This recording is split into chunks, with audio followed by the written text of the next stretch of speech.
really appreciate you all taking part in the next edition of our Roundtable series here at Amicus. So I'm very pleased today to be joined by four of Denmark's top engineering leaders, and we've got a really exciting topic coming your way as well. So we're going to be talking about something that's a pretty hot topic always in the world of software engineering, and that's how great developer experience can boost productivity.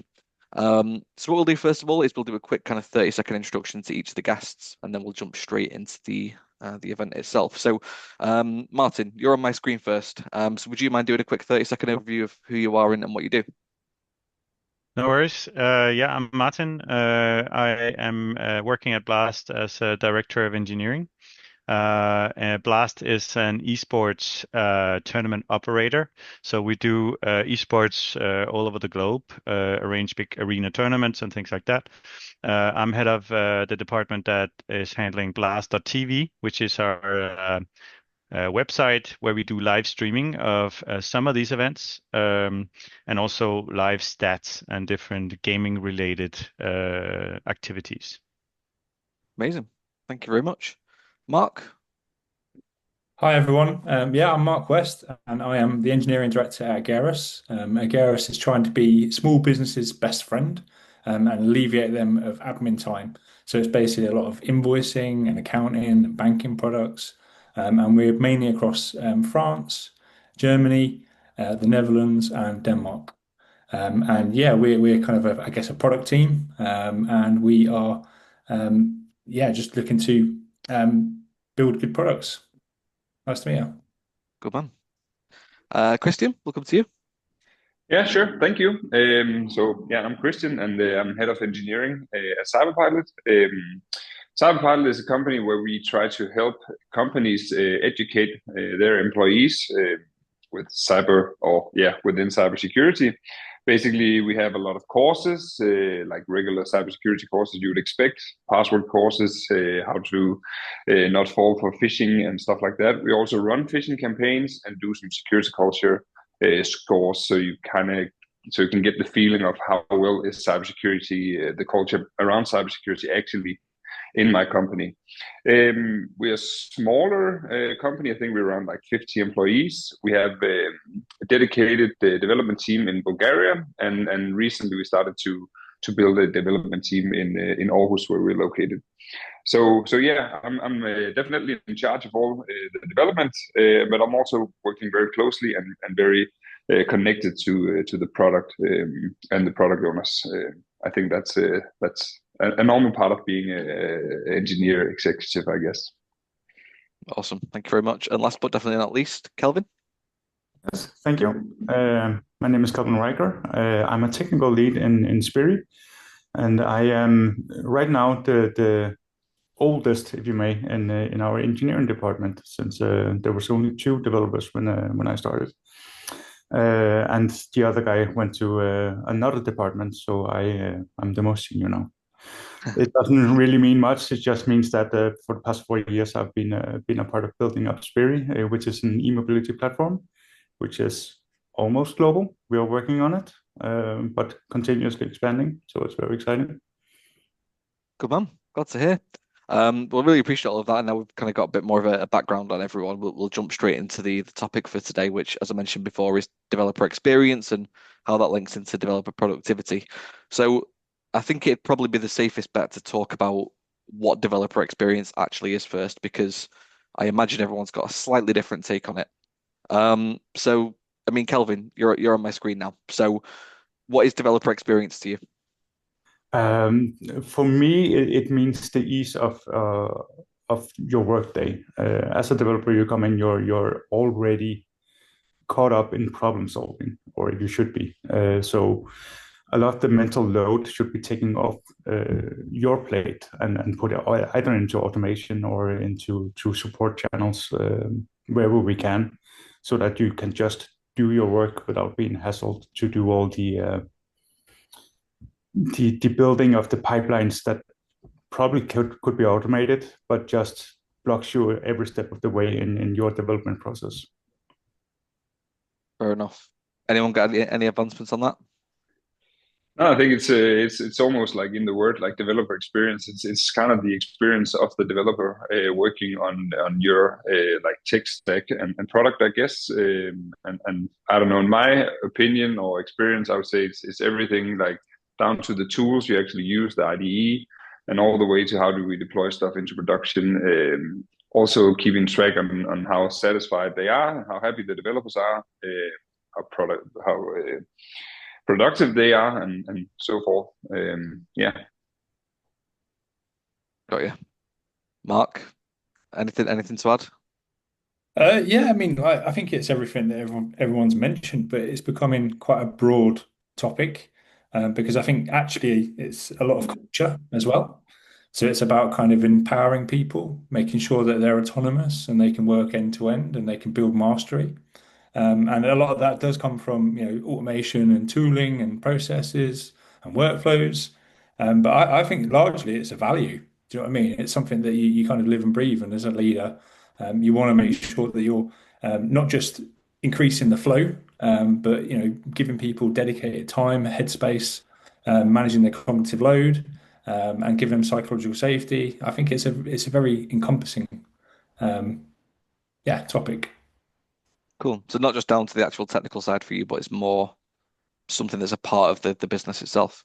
Yeah, I mean, I think it bridges the people, the process, the technical. I think it's, like you say, it's the experience, isn't it, really? Fair enough. Martin, I know we haven't come to you yet. Have you got anything to add on to what the guys have already said?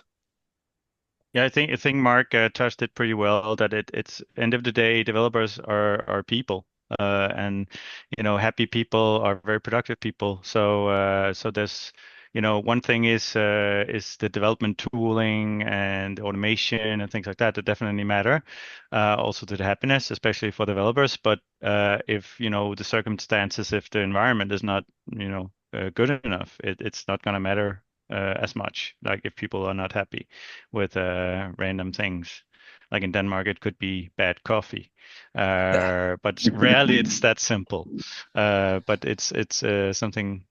So yeah, there are people and like the rest of us, we probably all used to work as developers, and some of us still do. So yeah. Yeah, I think that's I think it's an interesting, like now you say Denmark in particularly, because I mean when I was working as a developer, and that's like I don't know 15 years ago, and you really like the companies try to compare, and we still do that, and I also do it when I put up a job post, like we have free coffee, we have Friday bars, you have all this stuff like that just like it's a regular part of a job description nowadays, but it's like and that also comes down to culture. I just think it's actually kind of funny, like something that was not like a specific term back in the days. I think it was already like a fixed part of the development job back then. Actually, maybe we just didn't think so much about it. I mean, the term is, at least in my experience or my knowledge, is a newer one to join the vocabulary. I think it's definitely a bit of a buzzword at the moment. And I think in some respects it's kind of taken over from like DevOps when that was more fashionable. Yeah, yeah, that's true. Actually, I was just because DevOps is in my I thought it was like the developers were supposed to do the operations. At least that was like how I used to do it. But nowadays we have an operations teams anyway, and then they're like the DevOps. But it's like, isn't the word like developer operation, isn't it supposed to be like the developers doing the operations? So that was kind of funny. And I looked it up at Reddit, and that was like there's a lot of opinions on that, and I guess there's also a lot of opinions on what is DevX. Yeah.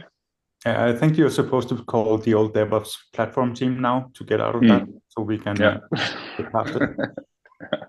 Yeah. There's always buzzwords, isn't there? There's always one to catch up on. Something I've learned pretty quickly over the last 7 years. What I found really interesting there, as we were kind of doing the introductions and talking about what developer experience actually is that nobody actually mentioned productivity to an extent. It was hinted at, but what everyone actually spoke about was happiness, taking the mental load off. So that's obviously a positive. And again, that probably comes back to the Danish culture, which I've spoken about a lot with different people, technical and non-technical, and how employee focused that is, which is a massive positive. For you as a leader, though, how does having happy developers and people and developers that have good developer experience in your team, how does that benefit you as a leader? What do you get from that? Yeah, that's a bit of a funny one when you mention productivity, because if you focus on productivity, it will actually go down, at least in my experience. But if you focus on happiness and trust, especially if you trust the people who are actually assigned a job that you hired because they could do this job, they will actually perform just out of that space we're giving them. But if you keep putting numbers on that you have to do this many pull requests and this many lines of code, it's just gonna disappear completely. I agree, but I think you can do it in two ways. I mean, so I think it's very important if you want to measure productivity and how you do that. Now you mentioned lines of code, and there's a lot of, and I think we're going to get into that. How do you actually measure that how do you do that? But I think it's important to say, like, we don't measure productivity because I want to squeeze more out of the developers. I want to measure productivity, so I'm sure that we're using the right tools and also have the right culture and everything. That's like, at least that's my. I'm trying to really put stress on that when talking productivity with developers. It's not like I want them to work harder or I want them to work more. I just want to make sure that they are not like having some blockers that keeps them from being as productive as they can be. So it's 100% about trust. And I also believe, like, when you hire people to do a job, most people, they want to do a great job. They don't just want to show up and stay there for 8 hours and then go home. They actually want to deliver some value. At least that's my opinion and hope, I guess.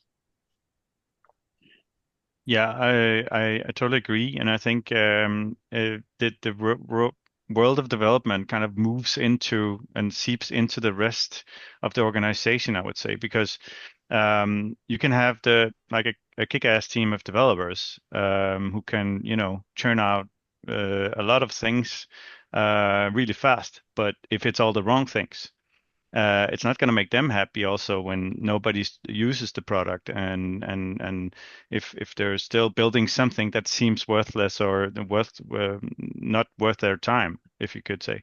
So I think it's also about like, what is productivity as a developer, if not for the rest of the organization or for the company even, right? Because you wanna have successful products, and I've worked with development teams who were very engaged in those metrics. So had dashboards on user adoption and things like that. And if you can get that, that's really good. That's really impactful, because sometimes you don't even need to write code, right? Could be documentation or whatever you could solve the problem with. It's solving problems for users or customers. So end of the day, most of the developers I work with care about that. There are some that care a lot about frameworks, but you need a healthy balance, I would say, because there's not all bad. Yeah, I mean, I Sorry, think Mark. I was just going to add to that I think a lot of it is just about kind of passion, and I think productivity is like a byproduct of doing a good job, giving them interesting problems to solve, giving them clarity, and giving them the right tooling so they're not just kind of getting hung up on toil. So yeah, I mean, like, I think someone Kelvin mentioned, if you start measuring productivity directly, it starts getting gamified. Okay, how many lines of code do I need to do? Okay, so there's a more verbose commit. How many PRs do I need to do? But yeah, I mean, getting them sold on what we're trying to do, and making sure that I mean, for me, I like to hire people that are, more intelligent than I am. I like to get out of the way. But I think largely that's just facilitating an experience or environment for them to do what motivates them, and that's largely fixing problems. Exactly. Yeah. And that's something I've seen again since I moved into the Danish market so much more, is that kind of facilitator role as a leader. Um, Everyone seems to think as a leader it's their job to be out of the way as much as possible. And that doesn't mean being lazy or not doing, any work. I mean clearing the way for your engineers, like I say, and making sure they're in the best environment, and it's your job to make sure that they can perform like that. I think what I'm really keen to understand as well is, obviously, again, we've all kind of agreed, I guess, that productivity, shouldn't be measured necessarily by, how much code have you written. But in that case, then how do you actually measure how productive a developer has been over a week, 2 week, month, quarter? what are some of the metrics that you personally use? Well, right now it's difficult to say what tools I'm actually using right now because it's a fairly new team. We got redefined our whole team during the new year, so we are still chipping away the rough edges. But one thing we are focusing really hard on is that we have a product roadmap that we need to hit, which has been a problem before. But now we are actually starting to get some traction, and we have some realistic estimation of what we can actually do. And now it actually feels that we are hitting the milestones, and that actually, every time we hit a milestone, that actually gives a huge feeling of success. Which, if you just churn out code and you never hit a milestone and you're always 1 month or 2 months behind, you're just going to get demotivated. So we started setting some realistic goals and seeing if we are actually achieving those. And that's the first point. But that's for the whole team. So it's not down on individuals. The individuals I measure on my one-on-ones and how I perceive them day to day on how they are actually interacting. Because it's hard to put a tool on documentation, for example, if they need to write 1 week in Notion or wherever you have your documentation. I think it's a good point because, like, I mean, I had a lot of like non-technical people that was like they really want to know like how effective are these developers, and it's like 100% classic, and there's been written a lot of literature about it. But I also experienced like people want to say like, but how productive are they, and how fast are they? Who are the like most productive people in the team? And I mean, you can measure a lot of different stuff. We can get into that later, but I believe that the closest, I would say, like the closest leader to the one, like to the developer, he will always know. Like, if you have a team of 5 developers, you would always know who's the best and who's the worst or who's the non-productive. At least in my opinion, I've never been a part of a team, both as like a lead and as an individual contributor. We always know like who's the one lagging behind or who's the one not doing the job good enough, I would say. So I believe also in like having one-on-ones and staying close to the team. I think that's the best measurement that you can get. It's just not very easy to put onto a PowerPoint slide or a dashboard, I'm afraid. Exactly. Well, this is part of the reason why I think it's such an important discussion. I work in recruitment, right? And someone can measure how well I'm doing very easily. Are my clients happy or are they not? You know, am I filling jobs? Am I not? It's very black and white to an extent. And there's obviously lots of different things that go into that, and you know how you can get better and how you can improve. But with engineering, because it's almost impossible, I think, to really truly measure productivity, right? So I think we've touched on some good points there about how we can do that. Martin, have you got anything else to add into that? Yeah, I think to Kristian's point, I would just say it's important that managers don't manage too many people, and also as close to the work as possible, so that they're best case participating equally in the work, but they may have some other, management responsibility on top, but they still are very close to the developers, and they also know, they're programmers or developers themselves, so they know what's going on and they can talk shop with them. So I think. Also, I think, Kelvin, you mentioned the gamification, right? So whenever you measure anything, any metric, that will be gamified for sure. And like the developers do automation very well.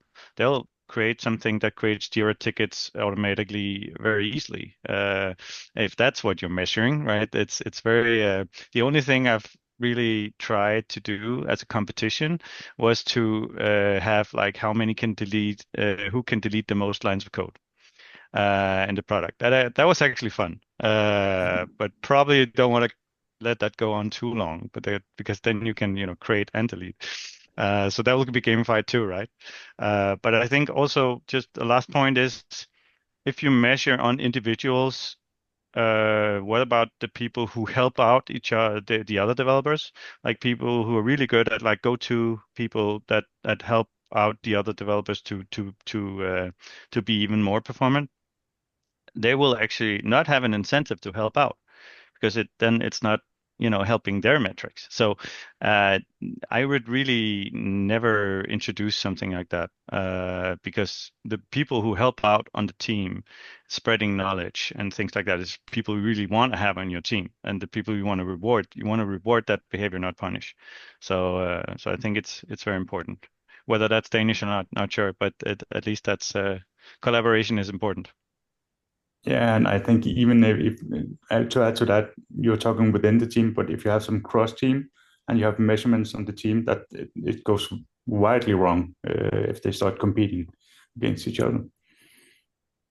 Yeah, and I think for us, I think we would have some ambition to have some good data insights, but we're not really tracking any metrics, or at least because of we're a merger and acquisition brand, so we've got lots of different cultures, lots of different teams, and recently we basically doubled in size, so we've got about 160 in our product and tech now, and I guess it's very tricky for us to have metrics in place in that environment.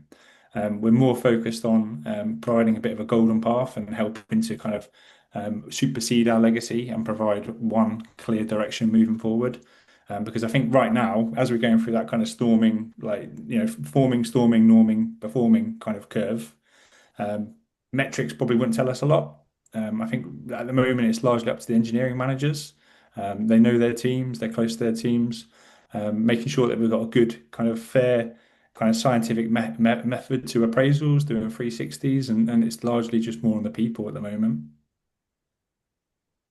Yeah, and that definitely again is a Danish thing, right? It's such kind of a trust-driven culture, and people are really kind of given the freedom and the responsibility to perform at their best, and I think that makes things a little bit easier potentially for a leader in some ways, but maybe a little bit more difficult in terms of the fact it's again less black and white. One thing we haven't really touched on yet, and we've got plenty of time, so it's something we'll get into, I'm sure, is the developer experience tools and kind of frameworks themselves. I obviously don't code, but I've seen hundreds of things kind of dotted around all over the internet, and from speaking to loads of different engineers. For you, what are some of the best ones that you've actually seen in practice, and what are some of the ones that you've seen the most success with? I don't think I could point on one specific tool, but I think what works the best for us, at least, is making sure that we have a clean pipeline and we're working in small iterations, so that I'm really trying to push test-driven development, so that's the go-to framework you do.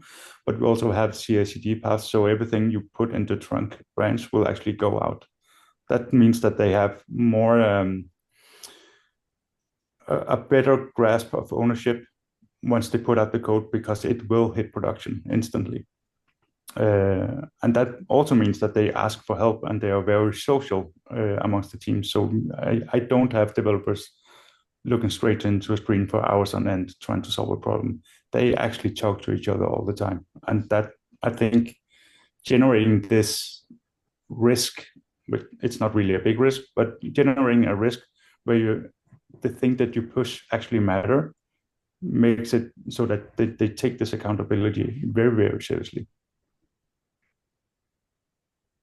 I think I'll also have it's a little bit difficult to point to one tool, but I think it's like setting the boundaries more than pointing to specific tools. But also, I mean, like, if you have a modern development setup, like with CD and or CI and possibly also CD, we don't have that yet, but I hope to get there. But I think it's kind of like the standard these days to have like automated tests, and you have continuous integration at least and stuff like that. That will always keep, like, it will have their back, and it will like get out of their way, so they can just focus on building the product and what they're supposed to do. I think that's just the way it should be. But I also know of teams that are not that far ahead yet, and are still like basically SSHing into stuff to deploy and stuff like that. And that's like, I don't think that's great developer experience. But I don't know. Maybe you feel more powerful. That's probably also an experience some developers would like.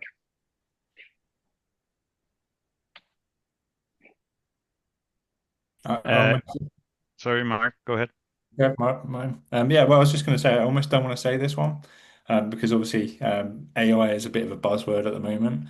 But I think we might be on the precipice of using more AI as an assistant. I think that the industry, there was a bit of fear of like what AI is going to be capable of, but so far, I haven't seen it really um, be something that can replace an engineer, but it's something that could be a force multiplier. And I've seen, we've just had a something on our Slack channel today about engineering, and it's quite a good guide, comprehensive guide over what the limitations are, what you can expect.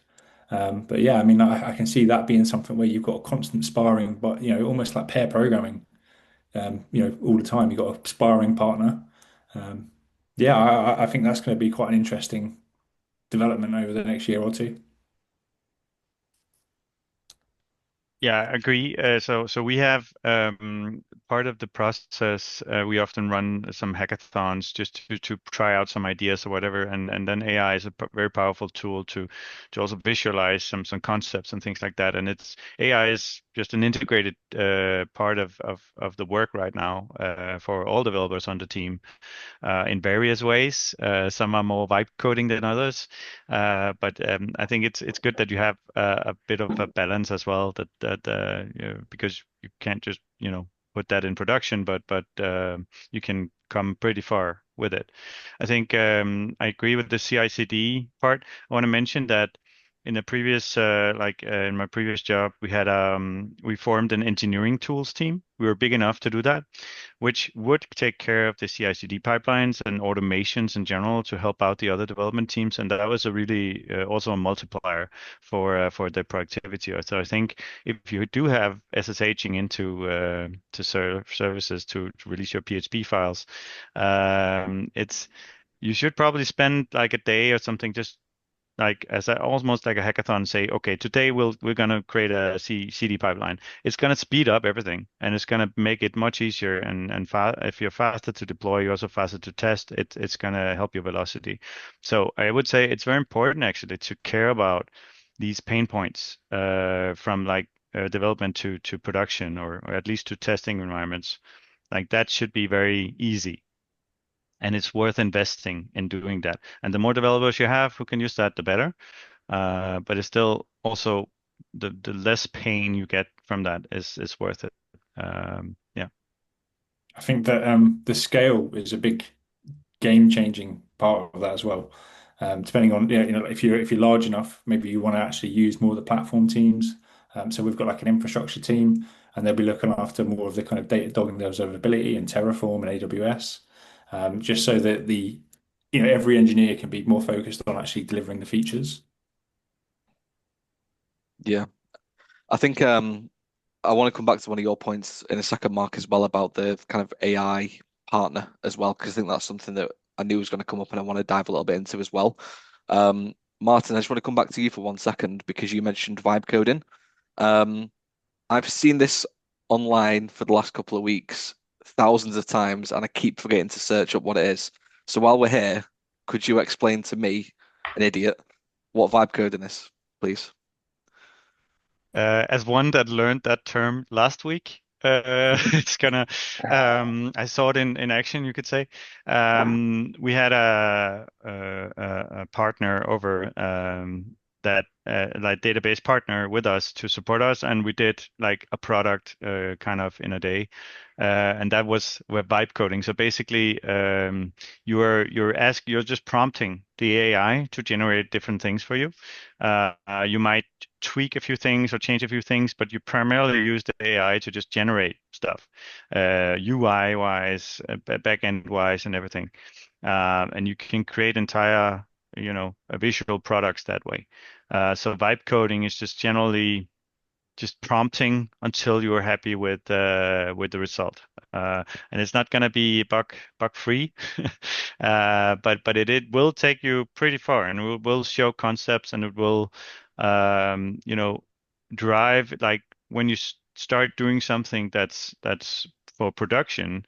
It's going to be much faster because you have an idea of how it's going to look, and you have a good idea of what would work and what wouldn't work. So I would say like vibe coding is I know tools like v0.dev and things like that, where you can do that pretty quickly and create like a Pac-Man game in a few prompts. I've seen happen, but yeah. So that's, to me, that's vibe coding without having looked it up. Crazy. Absolutely crazy. I appreciate that. Like I say, I've just not had a chance to actually look into it, but I guess it's a pretty good name. You just kind of vibing and letting the coding do itself, right? So makes sense. I appreciate that. So and going again, like I say, back to what Mark said before about the kind of AI kind of I don't know if I want to say co-pilot because I think that's maybe a little bit of a broader term, but is anybody using that in their team? I know, Mark, you mentioned you kind of looking at implementing it at the moment and kind of trying it out. And what kind of results do you expect to see from that in terms of boosted productivity?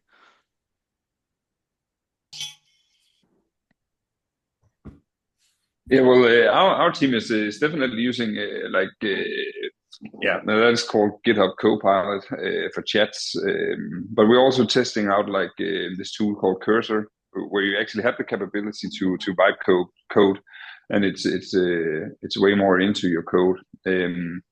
I think the results so far is both pretty crazy and also, yeah, I would say pretty crazy both in a positive way and in a negative way. We can get extremely far very fast, but we can also get like nowhere and spending a lot of time just prompting away and nothing happens.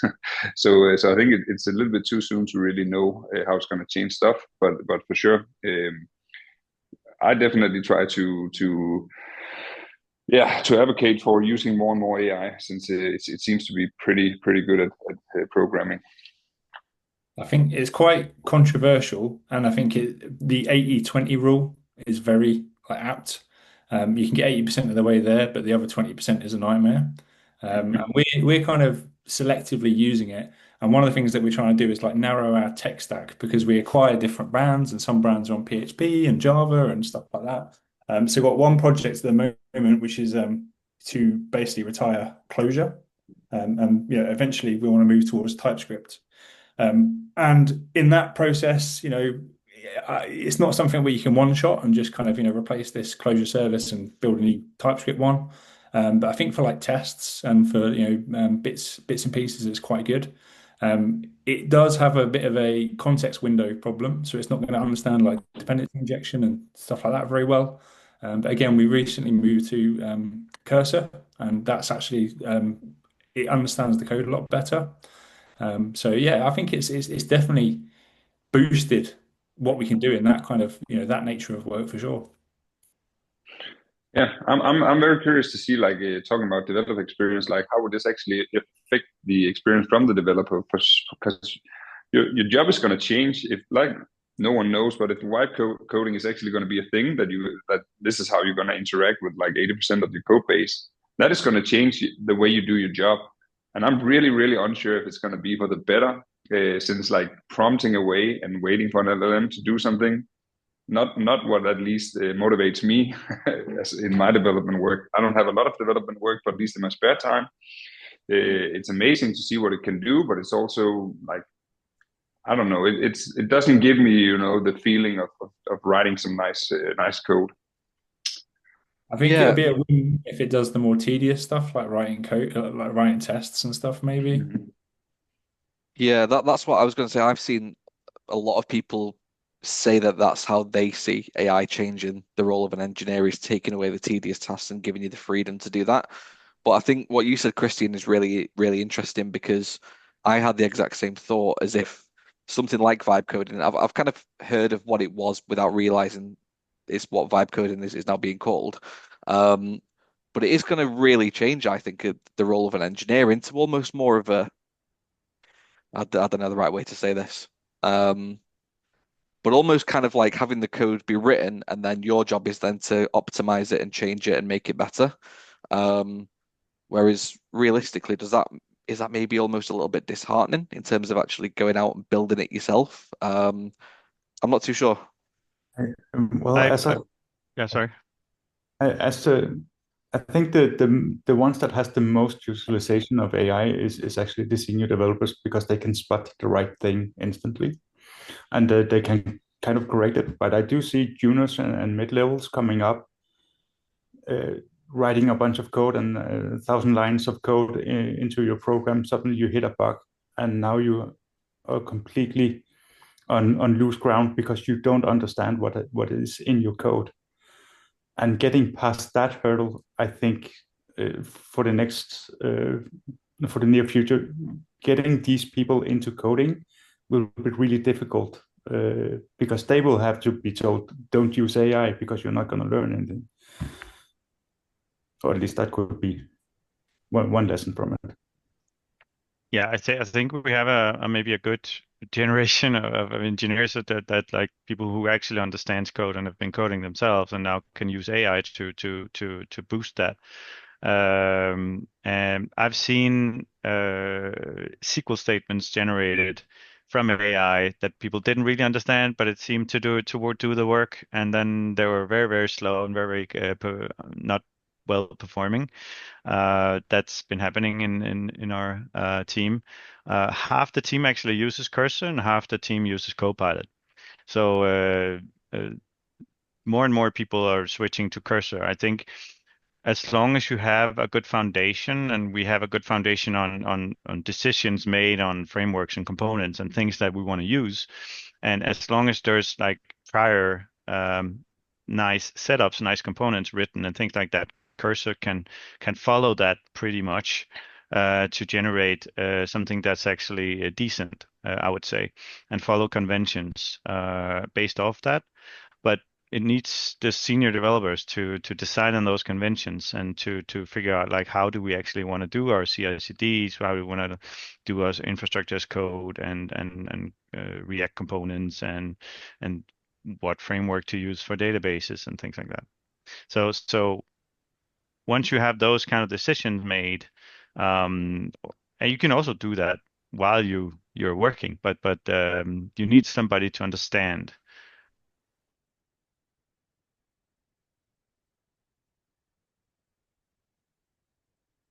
Not only junior developers. It's like having an AI write your SQL statements. It's just like it almost sounds like it almost hurts my ears. It's like this can go very, very wrong if no one really looks over it. And I mean, we're already playing around with using. I think it's also Copilot to do some pull requests, like code reviews, and it's doing a decent job. And I mean, like, I don't know. I'm writing or reading code reviews, doing code reviews is definitely an important part, but it's not always the most fun part, and it's also very time consuming, and it can be like the mental load can also be pretty high if you need to really get into the details of a lot of code. So if we get to a point where we can actually put that to an AI and an LLM, and it will just basically review what another LLM has written, then we're kind of like out of the loop entirely. That's going to be interesting times. Yeah, but I do think an assistant on PRs will help you a lot because it will catch the typos, which you can lose a few hours for waiting someone reviewing and say, hey, you made a mistake, and then go back. Then you have to wait for a new review. So all of a sudden you lost a day because you wrote something wrong. So it's not the logic that is wrong, but your typing is maybe not up to par because you're using AI all the time. But that I see is actually a shortcut that is very effective. Speaking of developer experience, having a very, very short time from writing code to having it reviewed is also important. So that's part of the process, right? So making that as quick as possible.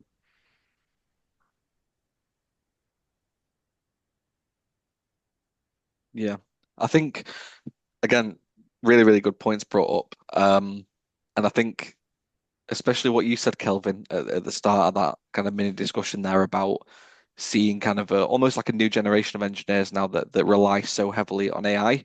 Does kind of remind me a little bit of a few years ago when like JavaScript frameworks really started coming to the fore, like when React and Vue and stuff really started getting big, and a lot of people seem to become really good at using React, for example, but when it came into like really diving into the kind of the dark side of JavaScript, they didn't have a clue what was going on. How do you think you can, I guess, combat that? As obviously all of you guys have come from an engineering background, you've kind of been there and done it for a long time. How do you show the younger generations maybe that that's not necessarily the way to go? I think that's a big challenge, and I'm very curious to see what will happen about that, because I don't think I have any answers or suggestions to that. So I'm interested to hear what the other guys are saying. I mean, I think I'm curious too because we're not quite sure where this goes. But if you look back, I don't type every character on my phone. I use autocomplete. I don't have to look at a map, an A to Z map to find my way to the airport. I just use my sat nav. So, it might become an enabler. It might become, maybe something that just kind of gets us to perfect our craft and become more of an artist. Do you know what I mean? Like maybe I'm a bit too much of an optimist, but We need some of that in the world. We need some of that.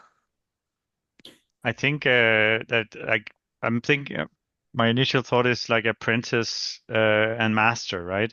You have this skill, this wizardry skill, appropriate for the background, and you have an apprentice, right? So the apprentice knows how to use AI, but maybe don't have the skills. They can use a machine to put in a nail in a piece of wood, but they don't know how to use a hammer. Then they can learn from masters of the skill and also teach other apprentices later on. That's, I guess, how I like to think about it. I want a balance on my team of people who are really good at like doing vibe coding and things like that because they move really fast and they can ideate quickly.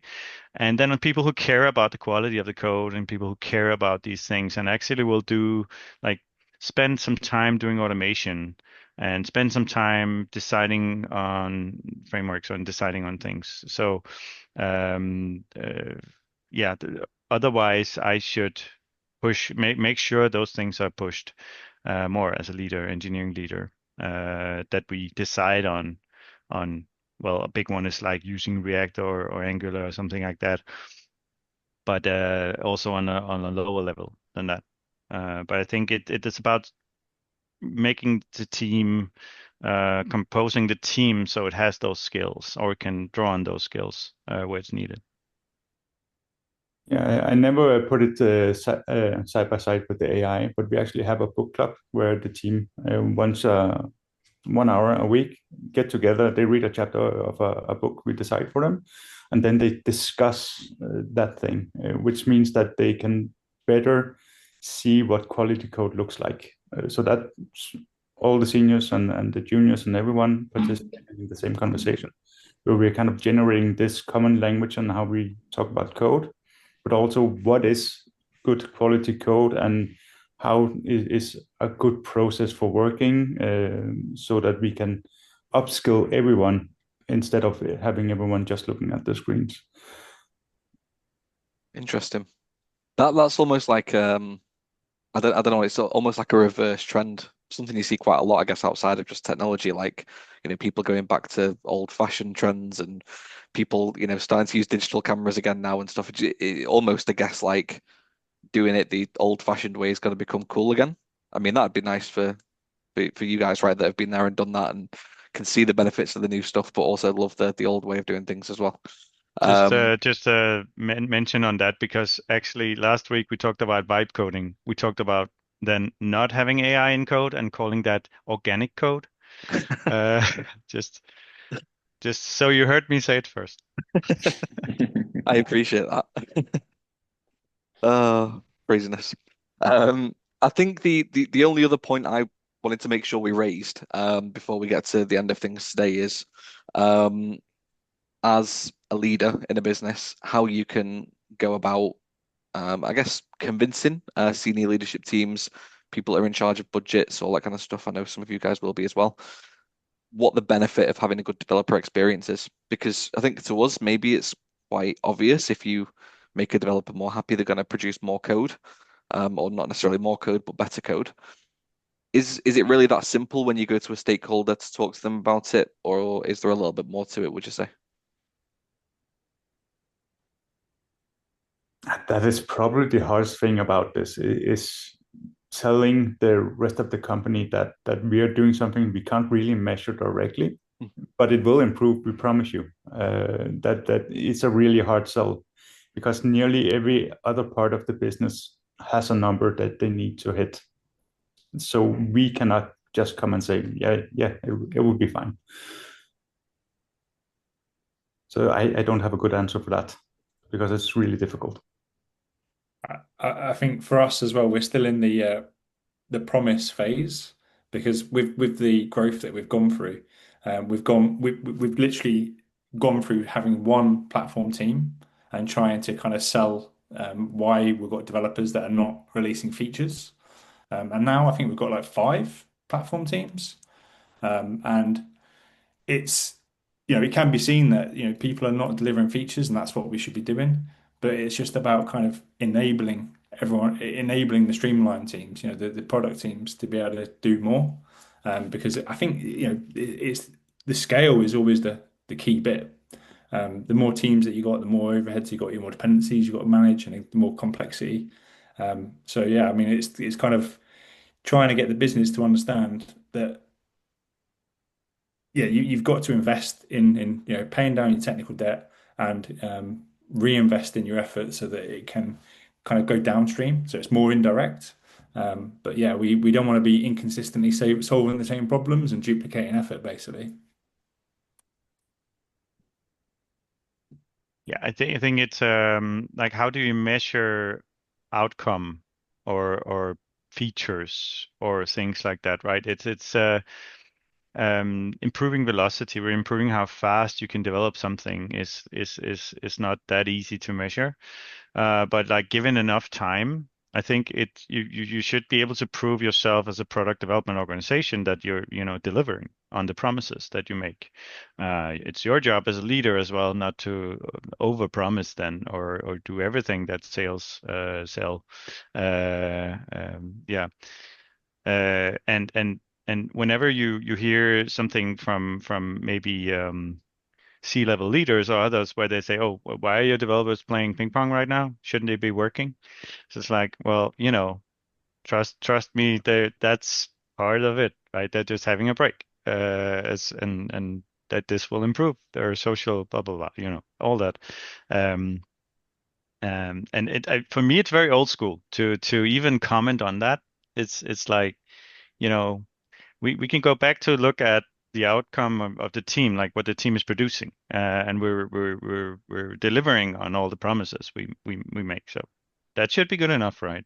This is a part of the package. So again, everything I've seen the last 20 years is that if you're happy, if developers are happy, they're also going to be productive. And then there's a lot of other things like ownership, giving them more ownership and control of the roadmap, and having their opinions matter, and things like that really matters into this as well. So there's a lot of things that then ends up being a good thing for the productivity of the team or teams. That's really interesting point. Do you think, I'm just thinking on what you said there, Martin, do you think it's almost going to be kind of a long-term play then, while I guess developer experience is still kind of a buzzword, and something that's relatively new in terms of how much thought you actually put into it, almost something maybe like remote working, where like 5 years ago, everyone was pretty much on site all the time. You might get the occasional really cool tech company that offered remote work, and that was like a huge thing. Is it almost going to take it to happen for people to say, actually, if we invest in this, then the outcome's going to be just as good or even better? Yeah, I don't know if you're asking me, but yeah, it's a good idea, or a good simile, because what happened during Corona was that people, a lot of people became more productive working from home, and then now they introduced all the come back to the office policies, uh, but why did they become more productive working from home? Maybe that's like because they're people and they like actually being home with their kids or being able to do practical stuff around the home easier. So yes, it's part of it. It's part of having the full person in mind, and that if your environment is good for you, working out for you, you're going to be more productive, and you also want to contribute. You're not going to fight against some annoying metrics that somebody's holding you to, because you have the trust of the leaders, to deliver. So you do. I think it would almost be interesting to have like a C-level, like more of a business side person in this discussion that you could maybe That's what I was like, just thinking. yeah. I mean, Because you I guys think are we all great. Don't get me agree. wrong. Yeah, we agree because we're all technical, so that's easy. Like we want to just keep the engineers playing ping pong, and then they're happy and productive. But yeah. Yeah, it's maybe it's something I'll try and facilitate, to have almost like a debate between, we'll get a bunch of CEOs on a bunch of CTOs and Mhm. see who comes out on top. But no, it's yeah, a really interesting points. And I think probably my main takeaway from this today, personally, as someone who's obviously nowhere near as technical as you guys, is the importance of culture and how much that links into developer experience.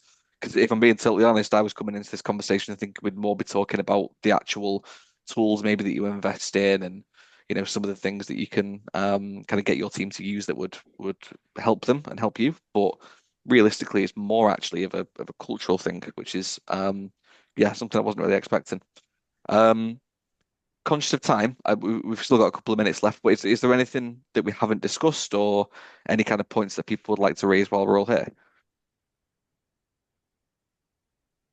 No, I just think the culture thing.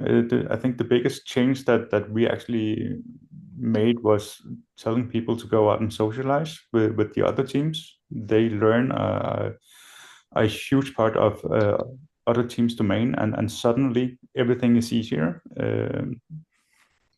Both from their own perspective, because now the engineers have their own knowledge, but they also have a completely open door into other teams. Even though they are busy and have their own roadmap, they are more than willing to help, because now they kind of have a face on the engineer that comes and asks. So I think that's the biggest change we have made, that made a huge impact. Makes a lot of sense. Amazing. Well, I really appreciate everyone taking the time to join. I hope you've all got something from it and enjoyed taking part. I know I definitely have. But yeah, really appreciate your time. I know it's been a long work day already, so I'll let everyone finish up for the day, and we'll speak all again soon. Cool stuff. Thank you. Cool. Nice meeting you. Yeah, Nice meeting thanks you all. everybody. See you all later. Take care. Take care. Thank you.